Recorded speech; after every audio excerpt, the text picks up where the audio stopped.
Hello, Manchester, and welcome to this edition of Girard at Large. I am your trapped in my home host, Rich Girard. Thanks for tuning in. As you know, you can still find us online at girardatlarge.com, and you can find us on Facebook and Twitter, also at Girard at Large, where we encourage you to like us and to follow us because we just want to be loved. All right, as you know, this show is not airing live. For some reason, Manchester Public Television will not allow us to Skype in live and to do our shows live. I'm sure there's some sort of technical issue there, disturbing as that may be. However, we can record shows and have them uploaded. I am doing this hopefully in enough time for it to air in its normal time slot.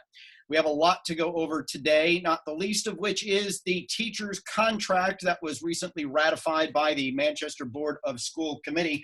I have my notes on the contract, and I have some screenshots that I'm going to attempt to share with you as I adjust to this new technology. Yes, it's so much fun. And we, of course, have the viral panic over the coronavirus, COVID-19, not to be confused with Ovid Lamontagne, and there are people who would no doubt pronounce it Ovid Lamontagne if they had a chance. Lamontagne would be the French way to do it, of course. And we're going to have to start asking ourselves some real serious questions as a country now that the unemployment numbers have come out. 6.6 million people filed for unemployment relief in the last 7 days. In the prior 7 days, 3.3 million people filed for unemployment. That means 10 million, or 9.9 and change, have filed for unemployment in 2 weeks. In case you're wondering what the prior all-time high was, it was back, I believe, in 1981 at the height of the recession, and that time where 650,000 of our fellow Americans filed for unemployment relief. That is a 10-fold increase this week over that period in 1981. The prior week was only a 5-fold increase in that. So we've gone from 650,000 to 6.6 million.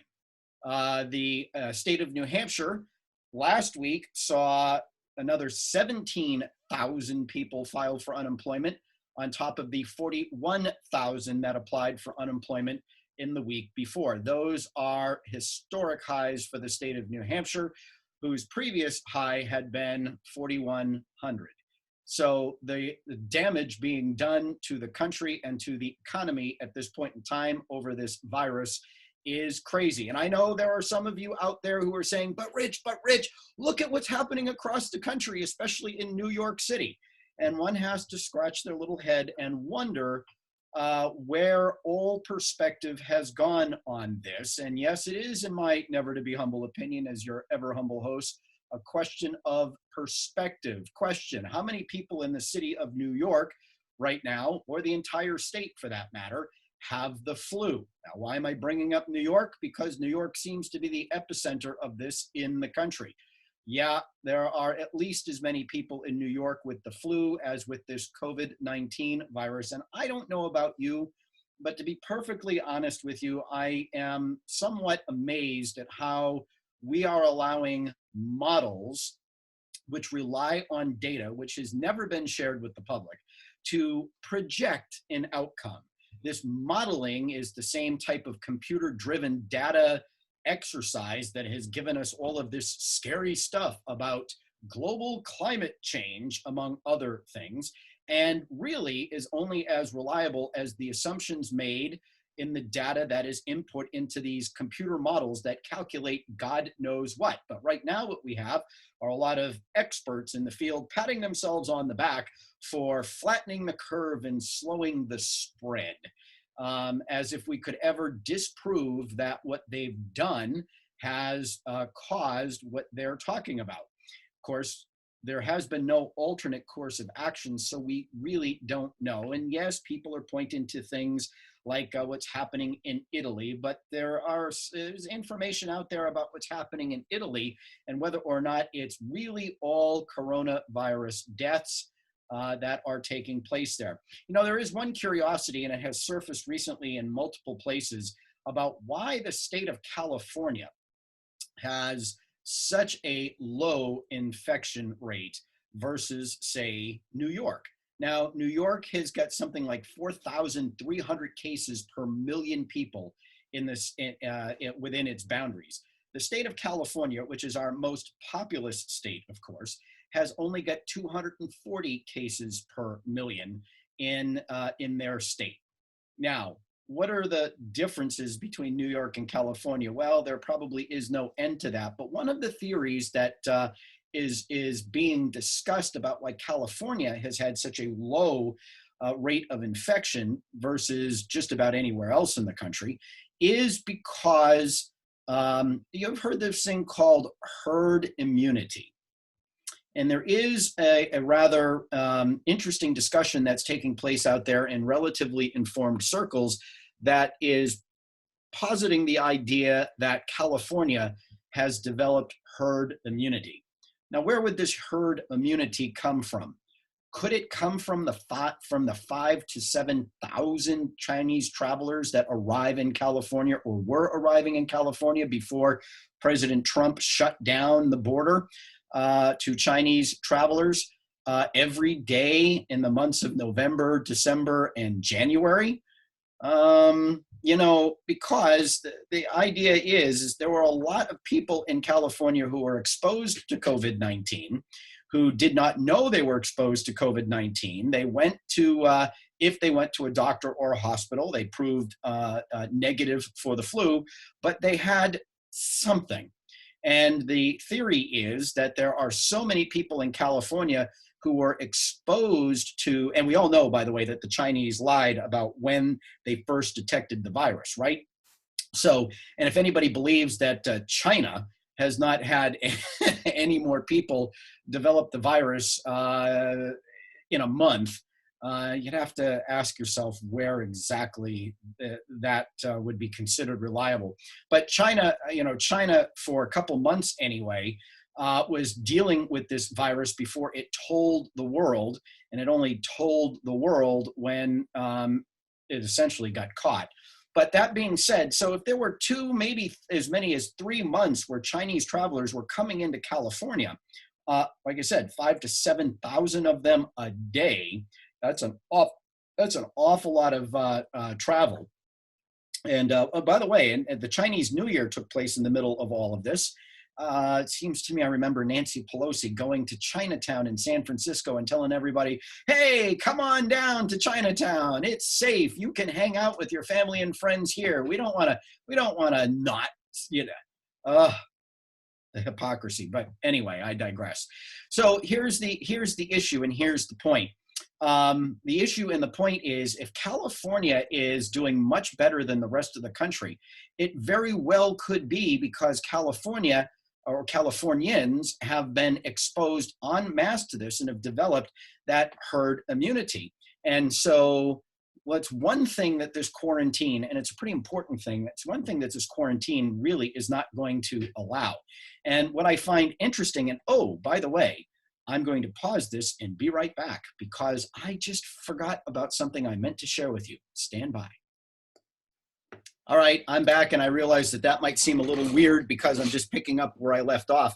But one of the things that this quarantine is going to prevent on a mass scale is the ability of human beings and to have their immune systems exposed to this thing so that we can develop the immunities, the antigens that are necessary to prevent us from being attacked by the virus in the future. In today's day and age, what we do is we rely on vaccines that contain God knows what to prevent us from getting everything from the flu to pneumonia to you know, things like COVID-19. I will never take a flu shot, by the way. I remember what happened to Ray Wazorek when he took a flu shot years ago. He came up with something called French polio.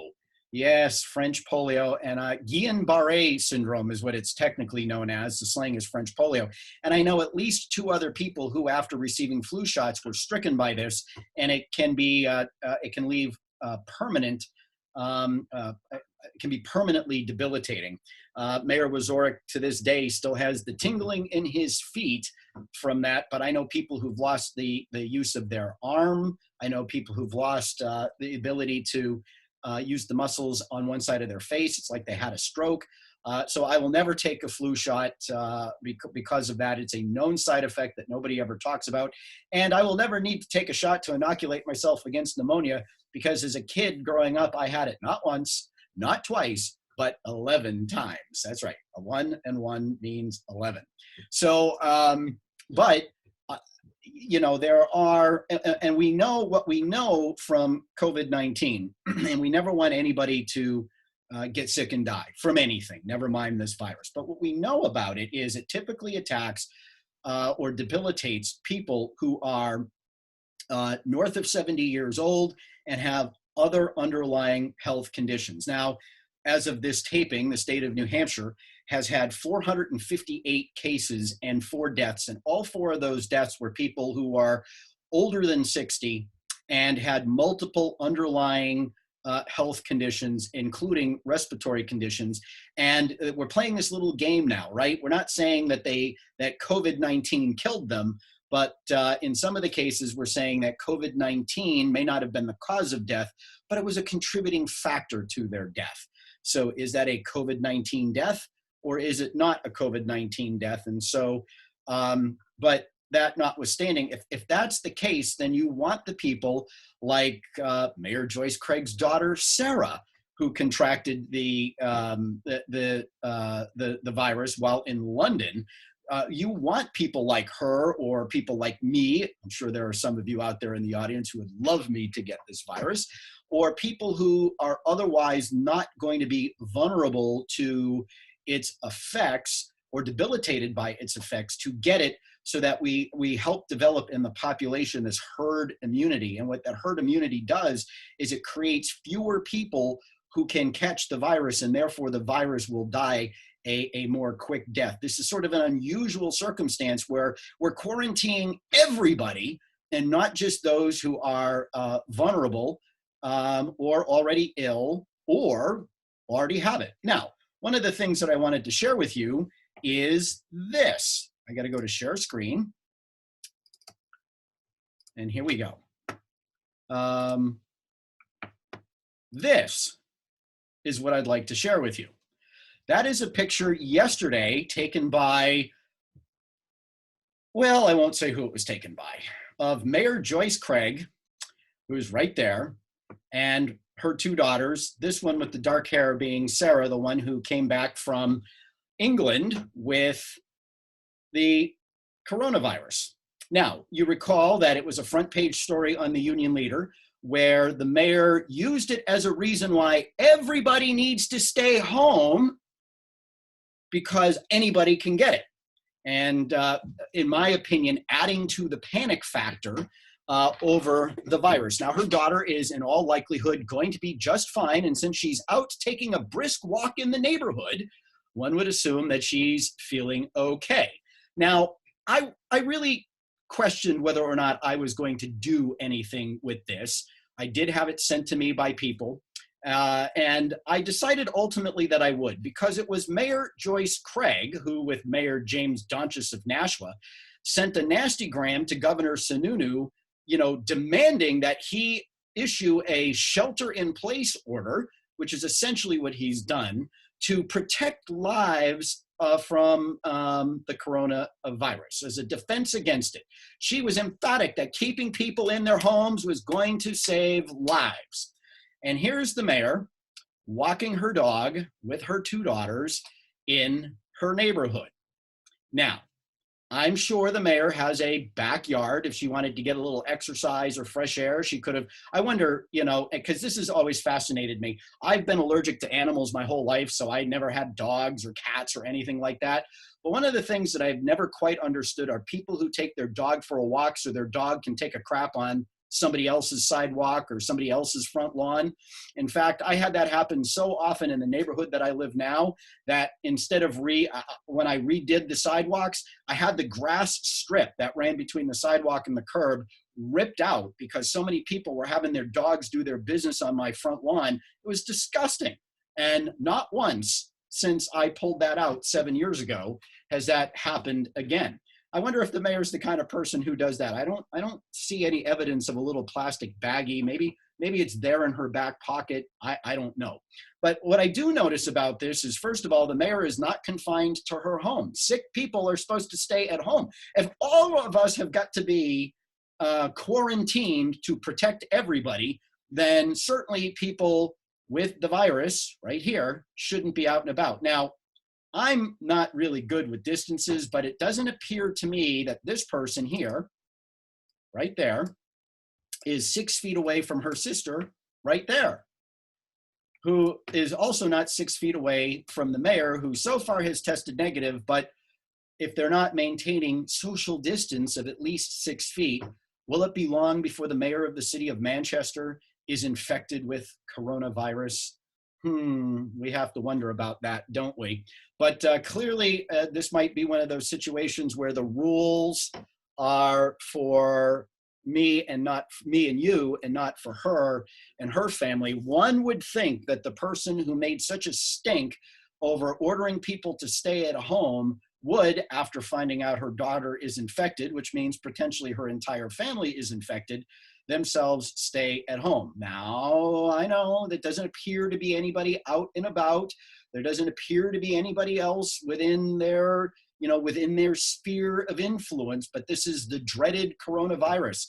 How do we know that a sneeze isn't going to catch somebody in a nearby car going by? We just don't know. But the hypocrisy of, you've got places closing down playgrounds so kids can't play. You've got demands now that the governor close down the state parks because having people be in the outdoors in too great a number. The fact of the matter is that the mayor of the city of Manchester, she decided that she was going to raise a fuss over people being confined to their home. Here she is with a member of her family out and about in the general public with the coronavirus and clearly not observing safe social distancing practices. Isn't that lovely?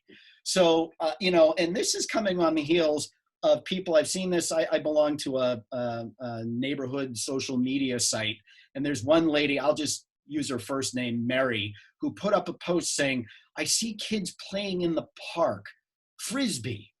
There are fewer than 10, but my God, they could be spreading the coronavirus because they're all touching the Frisbee. Should I call the police? Should I call the police on kids in a park who've got nowhere to go, no place to be, nothing they can do because everything's shut down? We're going to call the cops on kids playing Frisbee in a park." What next? I posted, "Papers, please? Your papers? Time for your papers?"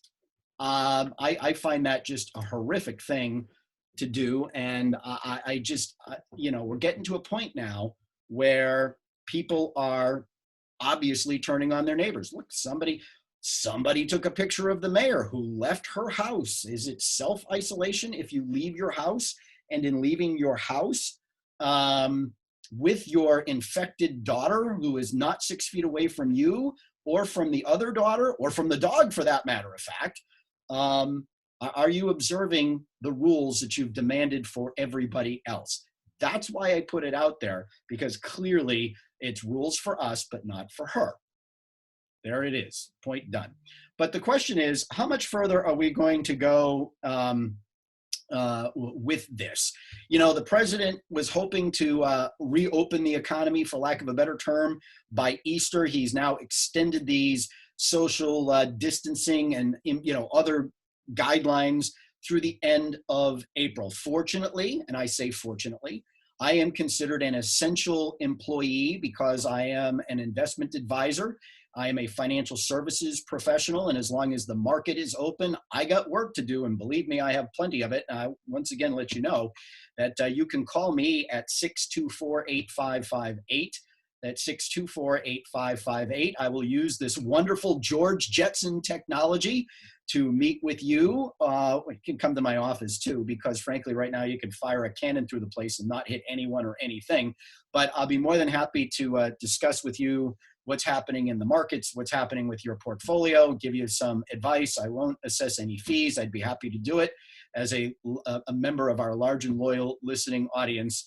And help you maintain perspective at a critical point in time. Because I'm telling you right now, if you do the right things in this market, you will be darn glad you did, because a year from now, 2 years from now, you're going to be in an entirely different financial position than if you do what everybody else is doing in this market, and that is making all of the wrong decisions out of emotional fear and panic. And you know, but it's understandable, because you see what you see, you don't really know what you should know, and therefore you don't have a counterbalance to what you see. I will help you with that. Little commercial, 624-8558. Obviously, if I'm not going to charge you for it, there's really not a whole lot in it for me, except to know that you are going to be okay. But the question is how much longer is this going to go?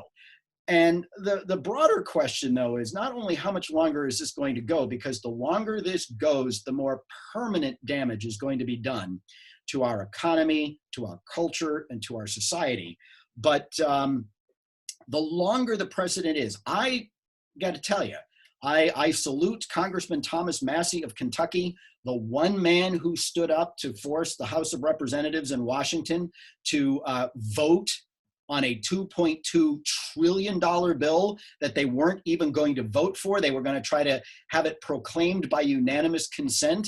And, you know, the speaker, despite the obvious fact that there weren't enough people in the House chamber to constitute a quorum, said there was a quorum and called only for a voice vote. But you know, there's one guy who wasn't willing to throw the Constitution to the wind in order to save us from the coronavirus. But you know, we're talking $2.2 trillion there, and there is no money for that. We're just borrowing it. Another $4 trillion has been authorized for the banks. And now both the president and Nancy Pelosi are talking about the next phase of the bill, of the bailout, which is going to be at least another $2 trillion bill. But this one will be, quote, for infrastructure projects. And we've all heard what Nancy Pelosi's idea of infrastructure is, which means, yeah, the next bill, the infrastructure bill, she's going to have a demand that we be allowed to vote by mail. So the Democrats are going to look to pervert our entire election system forever and ever in a way, of course, that will only be to their advantage. Because, you know, you can't really verify the identity of somebody who votes by mail now, can you? And we've seen them challenge absentee ballots that were disqualified because signatures didn't match and all kinds of other reasons, right? So now we're going to go to a system that you absolutely positively cannot have any verification of, and we're going to use the coronavirus crisis as a way to, you know, use a crowbar to pry it into the electoral system as a mandate nationwide, not a local option or anything else like that. This is going to help us recover the economy, don't you know? Anyway, but you know, it get President Trump, and you all know that I'm a fan of President Trump, but I got to tell you, I'm not with him on this response to the coronavirus. I don't understand why he's surrendering to these models which in one day last week went from projecting, for example, 500,000 deaths in the United Kingdom to 20,000. A model that in one day went from projecting 2.2 million deaths in the United States to 83,000. Okay, not that 83,000 isn't a lot, but let's be honest with ourselves. We can go back and we can look at flu seasons in the last 10 years that have come close to that 83,000, and we didn't shut anything down then. The H1N1 virus 10 years ago that Barack Obama was praised for his handling of, 10 years ago, 12 years ago maybe now, 61 million of our fellow Americans were infected with the H1N1 virus. 61 million. That was also known as the swine flu, for those of you who are viewing from Suncook. 300,000 people were hospitalized, 18,000 people died. We didn't do any of what's being done now. Is this more infectious than anything else? I don't know. You know why? Because we're still at a point where we're only testing those who are suspected of being ill. I bring you back to the point I was making about California. What if this already ran through the state of California? What if California developed herd immunity because so many people had mild or no or moderate symptoms and herd immunity was developed? What if that is the reason why California is not experiencing the epidemic that other parts of the country are experiencing? What if? What that tells me is the approach we're taking to this may not have been the best approach to take. And of course, the experts who want to flatten the curve and do all this other stuff, really? You know, the state of New Hampshire, what, 40 people have been put in the hospital? How many people are hospitalized in the state of New Hampshire every year for the flu? How many people die in the state of New Hampshire every year from the flu? I find it highly unlikely that we're going to approach these numbers, and I'm somewhat suspect that the whole social distancing thing is going to be the reason for it. Just my opinion, folks, and if there aren't people out there willing to share a contrary opinion, or at least ask the questions that are necessary to hold those who are offering these opinions and demanding these courses of action accountable, then what? Now, if I were the Chinese, let's say, and there is some anecdotal evidence anyway that this may not be a naturally occurring virus, it may be something that the Chinese manufactured, perhaps as a bio weapon or something like that. Have we not just shown the rest of the world, for those who would engineer some kind of virus, how to bring the United States to a full stop, or the rest of the world for that matter, or to its knees? Have we not just shown by our reaction that this is something that we will panic over and we will destroy ourselves to stop? Now, one of the things that I've always found interesting about this is this whole question of masks. On the one hand, and I'm sure you've noticed this too, I didn't get a chance to bring it up last week, but on the one hand, we have the whole, people shouldn't be hoarding masks. Don't buy masks. They don't work. They don't work, they say. They don't work. But in the same breath, they were saying, we don't want you to use the masks, not only because they don't work, but you're depleting the supplies that are necessary for our doctors and nurses and people who work in the hospitals on the front line of this crisis. Well, why do we care whether or not the doctors and nurses have masks if they don't work? And if they don't work, why are we telling people that the doctors and nurses need to have them so they shouldn't buy them? You've noticed, if you've watched, and I'm missing the news conference today, I've watched almost every single one of the daily White House briefings. Fascinating, by the way, though I do wish the president would not go on and on and on and on and on. And I don't mean in his answers, I mean in taking questions, because at some point it gets repetitive and it gets redundant, and the reporters are just, coming up with stupid things to ask just so they can say that the president, look, hard stop, hour and a half, tops, max, whatever it is. But they shouldn't go on forever because people start to tune it out at that point anyway. But have you noticed, though, if you've watched these things, the last couple of days, 2-3 days, he's been asked about masks, and suddenly, we're thinking about it. We're thinking about the masks, and we're thinking about maybe requiring people to wear them. And, it doesn't have to be a mask. It could be a scarf. Put a scarf around your face, could wear a bandana. What's that all telling you? Folks, it's all telling you that masks are effective in preventing the transmission of the virus. That's what it's telling you. And if it weren't, then we wouldn't be concerned about people buying them, hoarding them, and preventing doctors and nurses from getting the PPE. We've all heard about PPE, personal protective equipment. So obviously it's working. If it wasn't working, or they work, if they didn't work, why all the emphasis on finding them, buying them, and distributing them to the hospitals?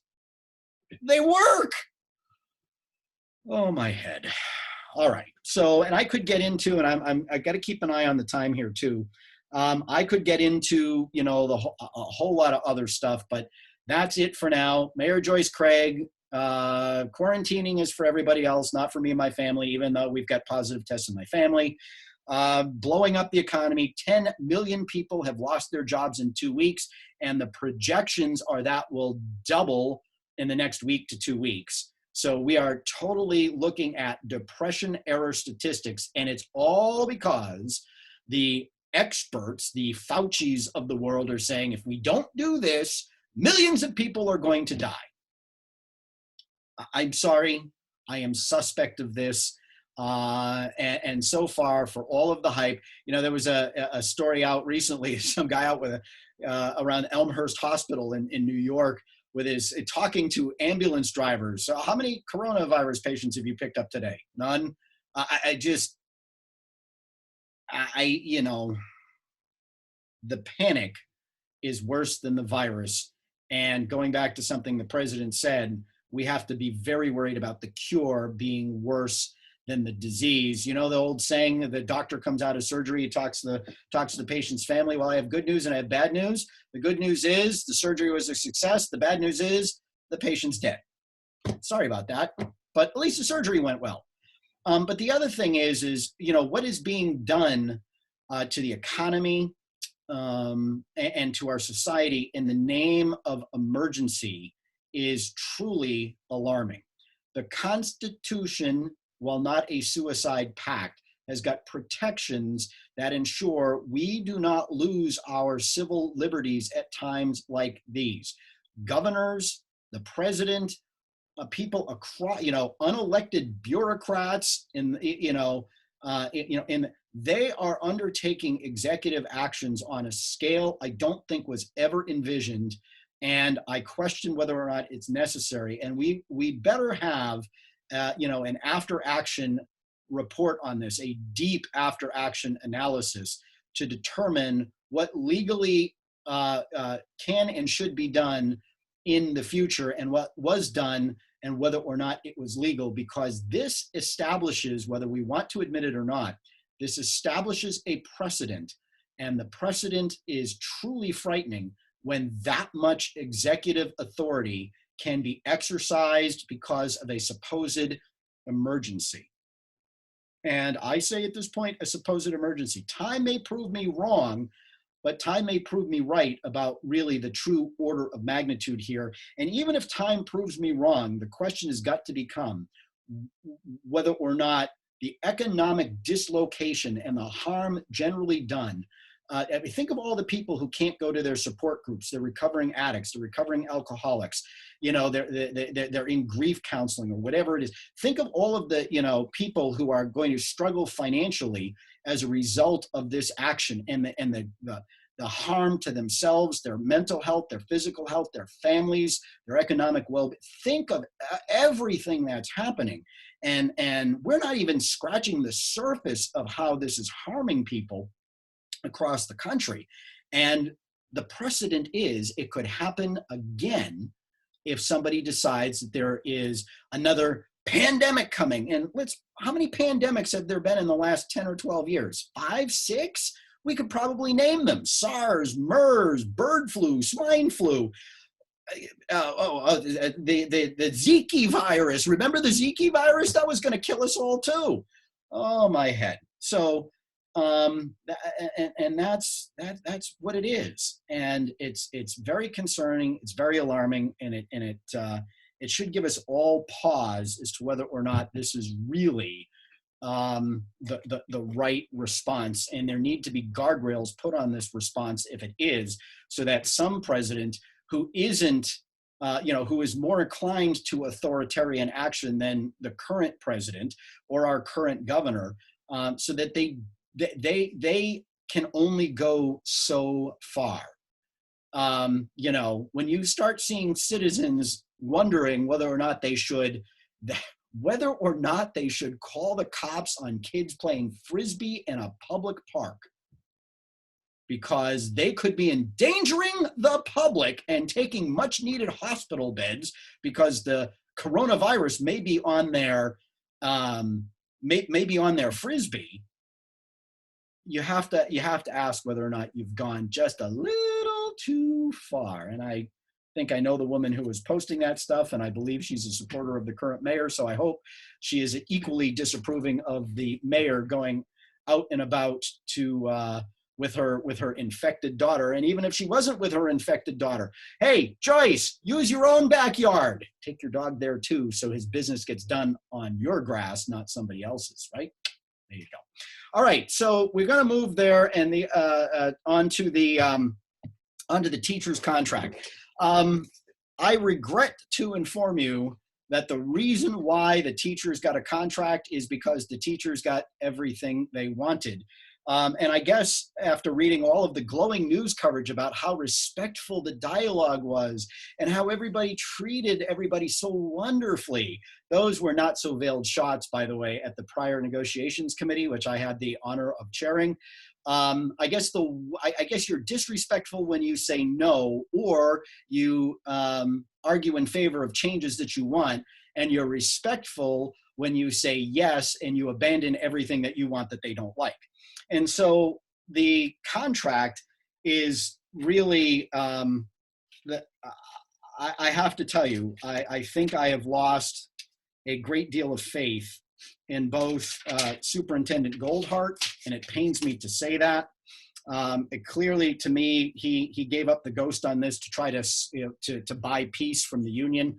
What he doesn't realize, because he hasn't been around long enough, is that this just perpetuates a cycle that has basically rewarded their multiple temper tantrums over the years. And our attorney, Matt Upton, no doubt Upton is patting himself on the back on getting yet another contract settled.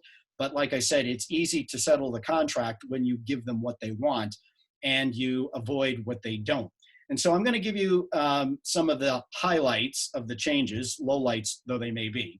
And I'm going to give you some numbers, because what's been particularly dishonest is the presentation of the numbers. When Joyce Craig talks about how sustainable this contract is and how it stays within the tax cap, as you may have seen in the union leader, I think it was today's union leader, I will tell, and you know, it's fitting that they approved the contract on April 1st because they played the public for fools. And I'm going to show you exactly how. And you stay tuned, because I'll write a more in-depth analysis of these details and publish it as a blog on my blog at girard@large.com. And I will make sure that the aldermen see it, because while the school board has approved it, the aldermen have not yet done that. And the aldermen should be wary of approving this. So the reason being is it sets a horrible precedent, but it also follows a horrible precedent that was started, I dare say, with the police union contracts. So they do adopt the site of service changes that our negotiations committee sought. They will be effective July 1st. So we have to say yay that. However, they did not get to the 80-20 that they told us they would get to over time. This is a 3-year deal, which includes the balance of the current school year. So, you know, they're going to get a pay raise effective April 1st if the aldermen approve this, and then July 1st, they're going to get another pay raise. So, but and July 1st of 2025, they get to 82.5%, paying 82.5% of their health insurance premium versus their current 85. And they go from paying 83% of their dental premiums to 80%, which is almost nothing. One of the other things that it does is right now, you know, teachers can get reimbursed for, taking classes towards their master's or professional development. And they have a cap, though, $750. I believe it's per semester, but it could be per year, whatever the cap is. If there's money left in the account at the end of the year, then teachers who hit the cap can go back and get more money to cover their expenses. So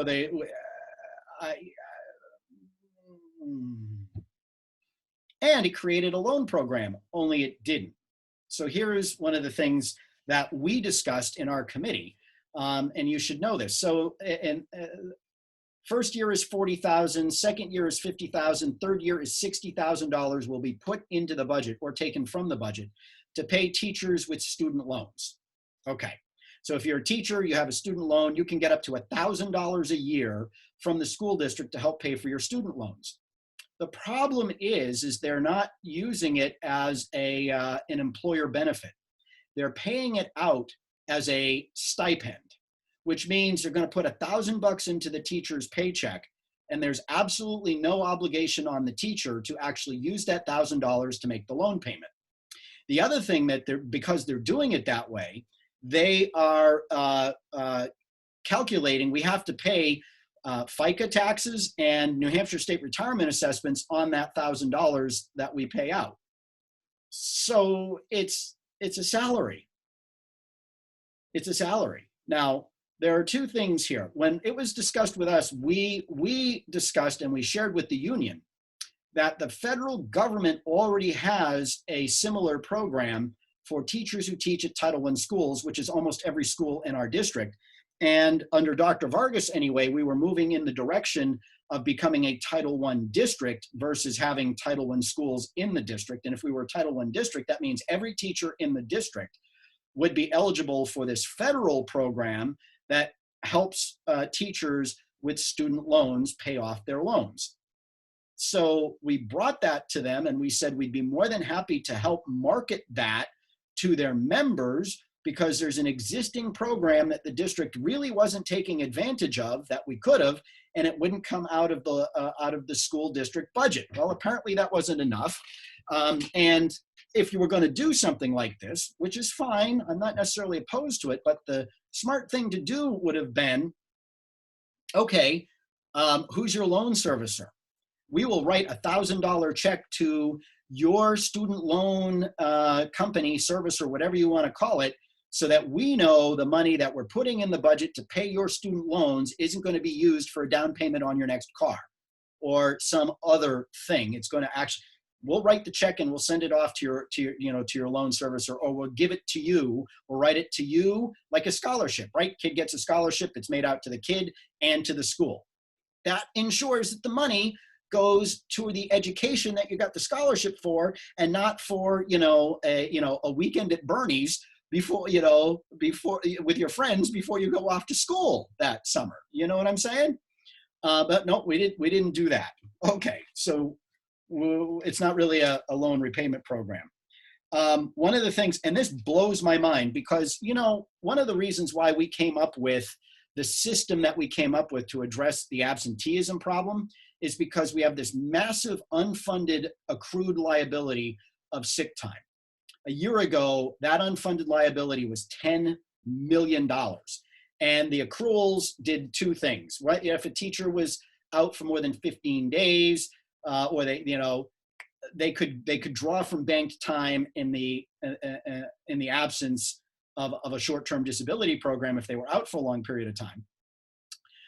And when they retired, they could take up to 90 days of accrued time as a big fat severance check, plus a $7,000 parting gift. So teachers were retiring and taking $40,000 checks with them, courtesy of the taxpayer, between the $7,000 retirement bonus and the whatchamacallit, the payout of the accrued severance.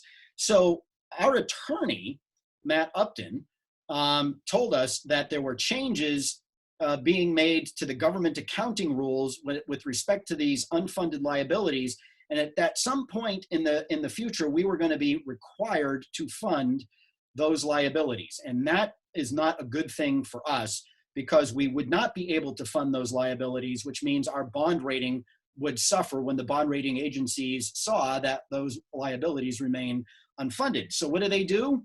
They don't do anything to reduce that unfunded liability. In fact, they did something that significantly increased that unfunded liability by saying, hey, listen, now we're going to let you retire after 15 years of service to the Manchester School District. We'll give you a $5,000 parting gift, plus we will allow you to walk with 60 days, up to 60 days of time you've accrued if you retire after 15 years. And I got to go back and double check to see, I believe it is for retirees and not for people who just leave the district. So all we've done now is significantly increased that accrued liability, because we've now made more people eligible to walk with money that they otherwise wouldn't have walked with, and that's crazy. The contract is language that restricts the duties that can be assigned to elementary school teachers in the morning, and it leaves the calendar unchanged. So one thing that we worked very hard on and that the teachers resisted tooth and nail is increasing the amount of instructional time. Dr. Vargas brought to our attention that Manchester has less instructional time than any other school district in the region, if not the state of New Hampshire. We have our 175-day year, which is the shortest year in the state. And our kids arguably need at least as much time as those in demographically superior surrounding towns, right? So not only, so the teachers will still be able to hold the school district hostage and force situations that would require you to stay home or find childcare the day after Labor Day so that they can have their professional development day, their get paid to do nothing and set up their classroom day, allegedly, and force school to start on that Thursday, on that Wednesday, rather than on the Tuesday following Labor Day. And they did nothing to add to the calendar. One of the things that they did do, though, is they wrote this little provision into the contract that says, look, if you were scheduled to have a personal day or you called in sick and it happens to snow, there's a snow day, you get the personal day back, you get the snow day back, and if you were taking money out of what's called the sick bank, and the sick bank is what you get if you paid into it, teachers can donate a day to what's called a sick bank, so that teachers who run out of sick time can then go to a sick bank and continue to take their full payout while they're not teaching. We tried to fix all this with short and long-term disability, which is what the rest of the world does. And if you are now receiving time from the sick bank, if there's a snow day, you will now not have to take money from the sick bank. You'll just get a day of pay that's not accounted for anywhere. It's like money just fell off the tree. And that's it. One of the good things that it did, though, is with the sick bank, this was a bone of contention that the union absolutely positively wasn't going to make any changes on, but they did, and I'm happy they did, is that there were 3 union representatives and 1 school district administration representative on the sick bank board that makes all the decisions about who does and doesn't get sick bank. Now it's 3-3. So hopefully the superintendent will put people who will be a little more fastidious in their review of things. Because I could tell you stories. I mean, there were teachers that were getting sick bank after blowing all of their sick time driving for Uber. No joke.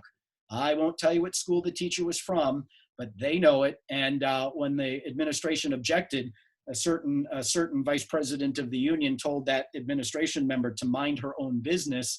It didn't matter how she used her prior sick time, it was hers to use. There you go. And interestingly, it makes it very difficult for somebody to leave the union. The union has got bylaws, and in these bylaws it says, if you don't tell us by June 30th that you don't want to be a member of the union, then you are forced to stay in the union for a full another year. And of course, they don't tell anybody in advance of that date so that if they want to jump ship, they can. And people typically don't find out about it until they come back to the school year and they don't want to authorize the, the payment. So this said, despite the ruling of the Supreme Court, what's called the Janus decision, this says that the union's bylaws will govern when people can and cannot give notice as to when they're in the union. And if they leave the union, which they can do now after the June 30th deadline, if they leave the union after the June 30th deadline, they're still responsible to pay all of the union dues. So what they did was they just backdoored what's called an agency fee, which was tossed out in that Supreme Court decision. And I'm scratching my little wooden head going, how the hell can this happen?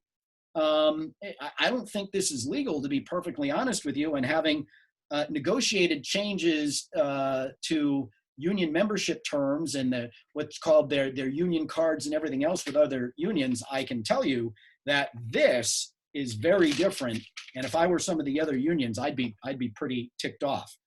Okay, the big question of absenteeism. I might have to do something here. I'm not sure if I'm going to read it, but the absenteeism thing, Their way of addressing the absentee issue is to say any new teacher who comes to the Manchester School District will get their 15 days upfront at the beginning of the school year.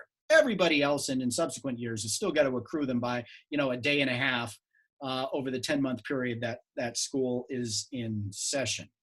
Yeah, well, this is supposed to help the new teachers, don't you see, because they don't have any sick time that they can fall back on, and therefore this creates a hardship on them, and they have to come to school sick, or they have to leave without getting paid.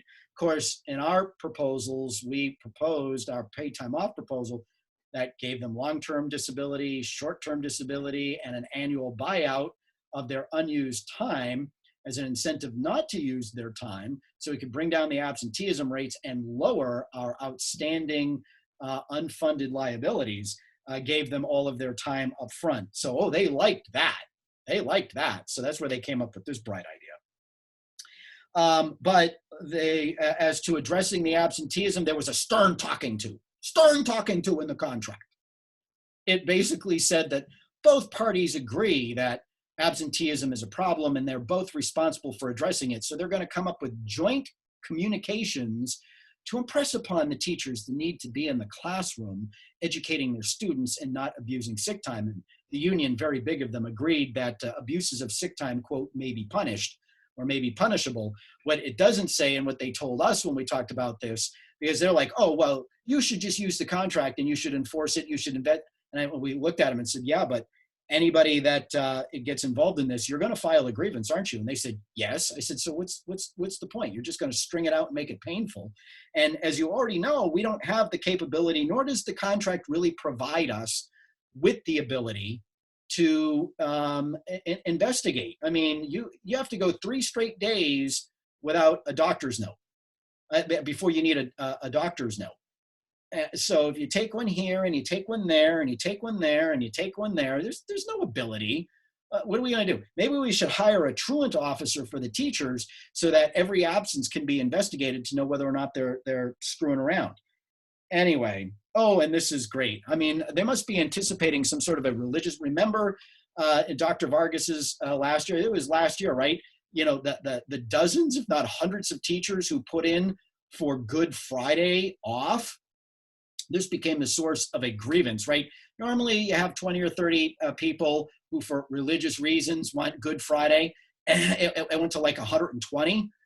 Dr. Vargas was joking. He said, well, there's good news and there's bad news. The good news is there's a religious revival taking place. The bad news is 100 people don't want to come to school on Good Friday. Well, on top of the everyday absences that were already taking place, you can't run the school district that way. And he's like, look, I'll give you time off to go to services. So now Good Friday has been removed from the calendar unless both parties agree. So Good Friday will be a day off. Okay, I guess I'm okay with that. But if teachers use the 2 personal days that they have for religious purposes, they may be granted additional personal days for non-religious purposes by the superintendent. How about that? And anyway, that brings me to the finances, and this is where I'm going to show you what's going on. I want to do a quick time check here. I think I have about 10 minutes left, but I'm going to share a couple screens with you that on their face will disprove the idea that these contracts are within the tax cap. Here's the first one. Okay, that's not what I want. Hold on, I'm still getting used to this technology, me. Where'd it go? Nope, that's not it. I'm gonna shut that off. Okay, I'm gonna pause, resume share. Oh, there it is, okay. Now, there's been a lot about, well, there's only 1.5% and there's a $600 one-time, oh, that's something I want to bring to your attention too. They talk about this $600 one-time stipend that they're paying out to the teachers for, quote, supplies. It's really a $600 pay raise that's going to everyone because A, it's being paid to every teacher. Look, not every teacher has a classroom. that they buy supplies or decorations or things for, and not every teacher even has a classroom to do it in. Okay, think of your guidance counselors, for example. What's a guidance counselor going to spend $600 in supplies on?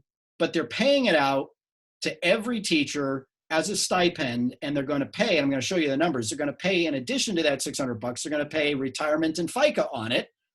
And this is supposed to be for supplies. They hope that the supplies will be bought. And even if they aren't, well, this is just to acknowledge that they have, over the years, spent many of their own dollars on their classroom. Okay, coming back to, how did I get to that? There we go. So when you take a look at the salary increase, see, it's right here, salary increase. See, it's a salary increase right there. It shows you, and this is for every step. Okay, step 1, step 2, step 3, step 4, step 5. It's showing you what the salary increases are. This is the cost of living increase, the non-one-time stuff. And they're saying, oh, it's just 1%, 1.5% this year, and it's 3% in fiscal 21 and 3% in fiscal 22. Well, as a point of fact, the tax cap the last several years, and it's projected to be the next several years, is 2%. Okay, so if you are giving a pay raise of 3% when the tax cap is 2%, right there, you're 50% higher than the tax cap, because 3% is 50% higher than 2. But when you take the one-time salary increases and the regular ongoing salary increases and you add them together, you can see, and this was given to the school board in the agenda. You can see it in the agenda, okay? Fiscal 20. Everyone's getting a 3% pay hike, except the people at the very top of the scale. They're only getting 1.5%. Next year, and that's in the bachelor's plus the bachelor's category. There's one of these for every category. The numbers are roughly the same. In fiscal 21, the pay raises average are anywhere between 3.7% on the low end to 4.6% on the high end. And then in fiscal 22, everyone gets a 3% pay raise. Okay, so I ask you, if the tax cap is 2% and the pay raise is 3%, how do you argue with a straight face that you're staying within the tax cap? Because basic math tells you for your salaries not to increase beyond the tax cap, the percentage can't be any bigger than the tax cap. That's pretty simple. Now, let me show you the financials that they're admitting to. Screen share. Here we go. All right. So here are the numbers. School year 20, that's this year. They're going to spend $329,000 in the operating budget. That's the, the ongoing budget, more than what's there, which means they're actually spending more money than they have in the budget. They're going to have to find that $329,000 from somewhere, and my guess is that $329,000 is coming from the surplus state funds that unexpectedly came. Now, I want to show you a couple things. You see this yellow area here, FICA retirement on $1,000 stipend? Okay, so the $1,000 stipend is going to cost $421,100. That's the $1,000 that's given to every teacher at the top of the scale. Add another $107,000 for New Hampshire state retirement taxes and federal Social Security taxes, and you're now at $528,000 for that $100,000 for that $1,000 stipend. Now, everybody on step 1 through 14 is going to get 1.5%, a one-time 1.5%. Okay, remember that these one-time numbers bring the total pay raise this year up to 3%. I'm going to tell you what they're not counting too. Okay, so that's what, $778, almost $779,000. So between these two, 5 and 8, we got $1.3 million. This $1.3 million is all the teachers had could get under the tax cap, and within that $2.5 million that the alderman gave the school board to fund the salary increases. So to this 5 and 8, right? Basically 5 and 8, call it 1.3. We've got to add this 329. So now we're at 1.6, call it 1.7. We're $400,000, $300,000 to $400,000 above the cap. Now, in purple here. Remember, Dr. Goldhart at the end of the school year came out with this grand proposal, and he wanted to take $1.4 million of the money we unexpectedly got from the state and put it towards 3 days of professional development. This $1.4 million is not being counted anywhere in any of the salary numbers that the teachers are getting. That $1.4 million all by itself is about a 2% pay raise that's going to every teacher in addition to these pay raises and in addition to these pay raises. So the total amount of money that's going to come out of the budget this year is $3.129 million, $3,129,438 bucks. This $2,799,000, the number in pink, that is what's coming out of one-time money to pay for this contract. Okay? This thing is a total financial train wreck, and you have to ask yourself, does the city of Manchester have $2.8 million in other needs that could be well addressed by this money if it weren't going into the teachers' pockets? Now, let's go to what's going to happen next year. Remember, next year is only going to have one-time funds, right? So here, salary increase, $2.4 million, 2.5, add another 6, you're at $3.1 million in pay raises. You have the extracurricular pay raise increase that comes with it. You have the loan stipend. Look at this, $10,180 paid on loan stipends, saving roughly $500,000 in health insurance for a net increase in the operating budget of $2.6 million bucks. The tax cap number, by the way, is $1.4 million. Come down here for those one-time, here, I have a way that they can save $182,000 on supplies. Instead of giving it to them as a stipend, they set up a $700,000 account and agree to reimburse the teachers up to $600 for supplies or other things they get for their classrooms. You save $182,000 if you did that, and I bet you save a whole lot more because there are a whole lot of teachers aren't going to spend $600 on their classroom. And then we got another 3 days of professional development paid for by money from the state. So these pay raises here, everything down here, this $2.4 million, that's coming from the one-time money that we're getting from the state. Total budget impact next year is $5.1 million. $5.1 million. That is an enormous jump. And as if to prove it, here we go. In year 3 of the contract, okay, you got a $2.2 million pay raise, plus the benefits, plus another $10,000 for the, whatchamacallit, loan thing, 2.8 million bucks. Well, we'll call it $1.5 million for the for what will be allowed under the tax cap. You got $1.3 million. Now, some of that will be made up in all fairness through retirements and, budgetary things like that. However, this, in my opinion, is not financially sustainable because it uses one-time funds for all of these things. And they're saying, oh, well, but they're one-time expenses, except they're not because they appear to be increasing the salary base.